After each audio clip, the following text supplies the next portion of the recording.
After 70, every word you speak holds weight, but some things should never leave your lips. In this video, I reveals the 5 sacred truths you must never share with anyone if you value your peace, your dignity, and your legacy. In old age, our spirit becomes fragile, like porcelain. One careless crack, and it may never be whole again. We must protect our story, because the wrong person can turn a confession into a weapon. I knew a man named Arthur, a retired teacher who lived quietly among his books and memories, gentle and wise, but too trusting. One day he shared a painful regret, not standing up to his cruel father. He hoped for healing. Instead, his words became gossip. People saw only weakness, not the years he spent teaching boys to be brave. That single moment rewrote his legacy. A part of him never recovered. So remember this, in your later years, share wisely. Let your truth be guarded, and your heart protected. The first realm you must protect is your deepest regrets. Regrets are not merely admissions of failure, but emotional landmines scattered throughout our psyche. When exposed to careless ears, they can be magnified, distorted, and branded into our identity. A single confession, "I regret never showing my true affection to my spouse," can eclipse decades of devotion, reducing a life's worth of love to a moment's hesitation. People remember your lowest moment longer than they remember the tapestry of your triumphs. Let your regrets refine you. Let them teach you compassion for yourself and others, but do not cast them before strangers or superficial acquaintances. Instead, hold them like precious manuscripts. They inform your wisdom, but only a trusted few should glimpse their pages. In safeguarding your regrets, you preserve the fullness of your legacy, allowing others to see the tapestry of your life unfurled in all its complexity. Next, we turn our gaze to the second realm, your financial landscape. In youth, we flaunt our resources, perhaps eager to prove ourselves, to keep pace with peers' expectations. But in old age, the stakes are infinitely higher. Whether you have amassed considerable wealth or scrimped every penny, the moment you reveal the contours of your savings and assets, you risk becoming a target. Once money is known, you are no longer perceived as a person with a story and a heart. You become a resource to be plundered, a treasure chest begging to be opened.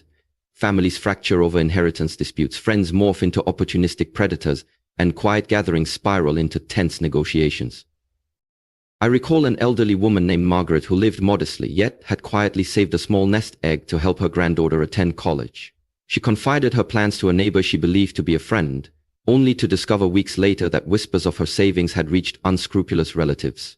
They descended upon her like vultures, demanding early distribution, dredging up old resentments over perceived unfairness. In the matter of days, the bond of trust between family members ruptured beyond repair. The lesson is clear. Generosity is a virtue, but disclosure without discernment can be a death knell for peace of mind. If you wish to help, give with grace and humility, but do not expose the full ledger of your life to prying eyes. Let your compassion flow, but let the specifics of your fortunes remain a sacred monologue, shared only with those who have proven their loyalty over decades. The third realm we must guard is our pain. It is tempting to believe that sharing sorrow lightens the burden, that a kind listener can absorb our grief and offer solace. Yet not all listeners carry goodwill in their hearts. There are those who collect tales of heartbreak not to empathize, but to elevate themselves, to feed their own sense of moral superiority, or worse, to wield someone else's anguish as a tool of manipulation. Elaine, a woman I met in my travels, poured her soul out to a local support group, recounting the unfathomable tragedy of losing her son to suicide. At first, the group's embrace felt warm, genuine, but unbeknownst to her, one member began to appropriate Elaine's sorrow as a symbol of resilience, recounting her private grief at conferences and social gatherings without her consent or awareness. Elaine's pain was no longer hers. It became a currency for another's fame. Imagine the sting of realizing that the rawest wound of your life has been repackaged and sold as someone else's triumph. This is the peril of exposing your deepest wounds to those who lack the empathy to hold them gently, or worse, who seize them for personal gain. It is not a call to stonewall your heart entirely, but rather a plea to be judicious. Seek out those whose wisdom is proven, whose compassion is unwavering. Speak when healing demands expression, but recognize that silence can be as powerful as confession. In old age, your pain is a testament to survival. It deserves to be honored, not exploited. Our fourth realm, the tender, flickering realm of our future dreams, deserves equal protection. When we are young, we dream with the audacity of hope, imagining grand feats, world travel, career pinnacles, legacies to inspire generations. But as the years advance, our dreams become more personal, more delicate. They are no longer conquests or accolades. They are the quiet desires that ignite our spirit, finishing the memoir that has lived in our mind for years, taking one last pilgrimage to a place of childhood wonder, reconciling with a distant child whose absence aches in our heart. These hopes are fragile sparks.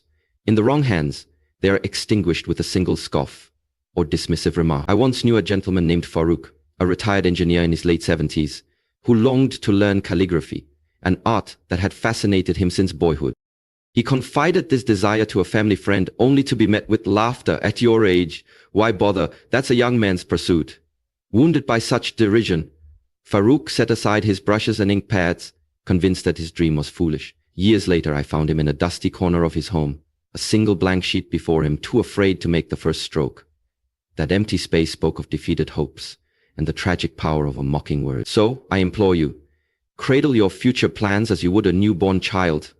Share them only with those who believe in the beauty of second chances, who understand that a life's final chapters can be the most profound. In doing so, you keep the flame alive, ensuring that your twilight years glow with purpose and possibility, untainted by cynicism. Finally, we arrive at the fifth realm, perhaps the most insidious of all, your resentments. To speak resentment aloud is to pour gasoline on a smoldering ember. It ignites into a conflagration that consumes you from the inside out. As we age, the grievances we carry, real or imagined, can become the defining features of our remaining years. I have watched once vibrant souls wither under the weight of unspoken bitterness, husbands nursing old wounds against wives, siblings nursing rivalries from decades past, friends who cannot forgive perceived slights. This sustained anger is a demon that feasts upon your vitality, seeping into every corner of your mind until there is nothing left but rage. Many believe that to speak one's resentments is the path to liberation, that verbalizing an offense unshackles the spirit. But unless spoken to a truly sage listener, someone capable of holding your truth without fueling the fire, exposed bitterness fans the flames, ensuring your anguish endures. Share your resentment judiciously, with a trusted guide, a compassionate mentor, or within the sacred vessel of sincere personal reflection. Transform your bitterness not into ammunition but into wisdom, and understanding that while you cannot control others' actions, you can choose your response. By converting resentments into lessons on setting boundaries, you forge a shield that guards your heart from needless injury, allowing you to illuminate the world with a compassion born of understanding rather than vengeance.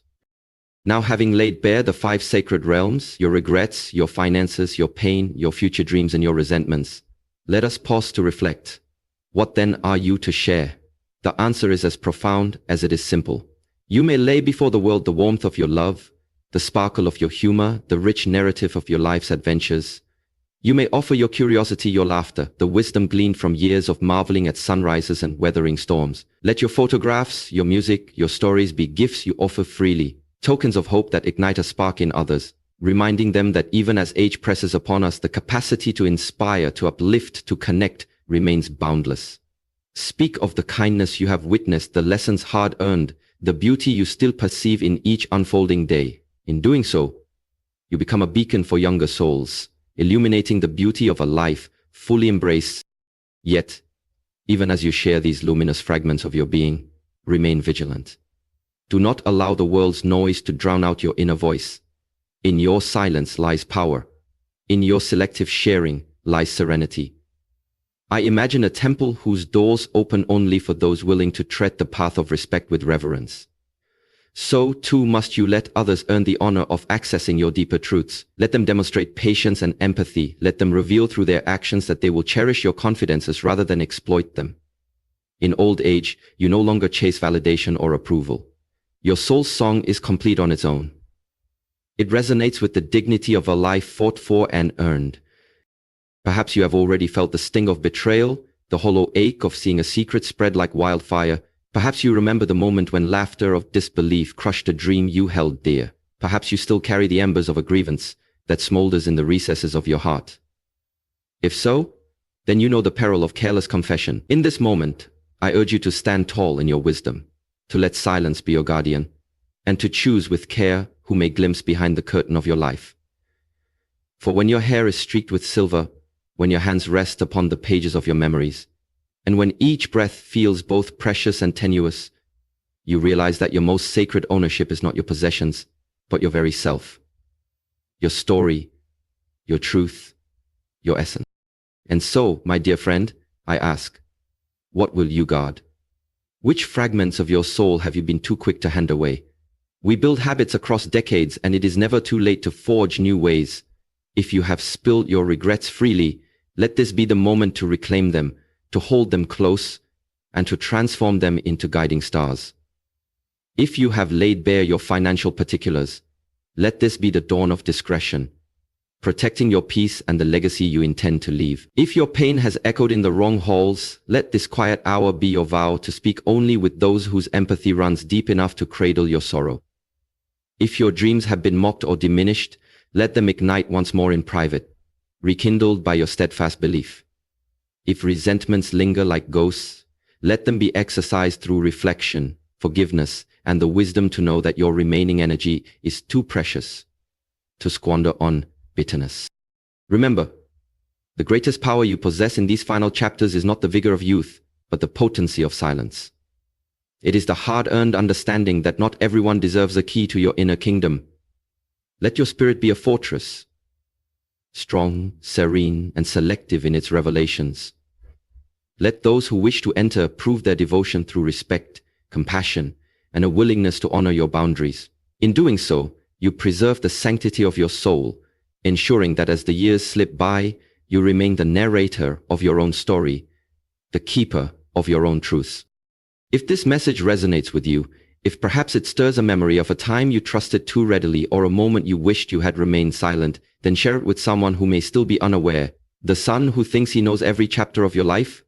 The friend who leans too heavily on your generosity? The neighbor whose well-intentioned sympathy may mask unintentional harm? Let them come to know that old age is not a surrender of strength, but a quieting of force, a refining of spirit. And for those who still roam the valley of youth, heed these words now. Build the habit of discretion early. Learn to choose confidants as you would choose treasures. For the habits you form today will determine whether your final years are graced with dignity or marred by regret. Subscribe, if you will, not for my sake, but so that this message may travel to someone who has yet to learn the value of unspoken truths.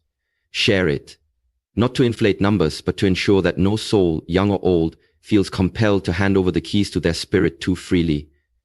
For in the careful guarding of our most sacred realms, our regrets, our finances, our pain, our dreams, our resentments, we find a power more formidable than any we wielded in our prime. We discover a stillness that hums with authority, a sanctuary that no wind can topple, and a legacy that no critic can diminish. So, as your back grows a little stiffer, as your hair turns silver under morning's light, remember this: you are not broken, nor are you diminished. You are a blade honed by years of triumph and trial, sharpened to an edge that glints with quiet resolve. Trust in the wisdom you have cultivated.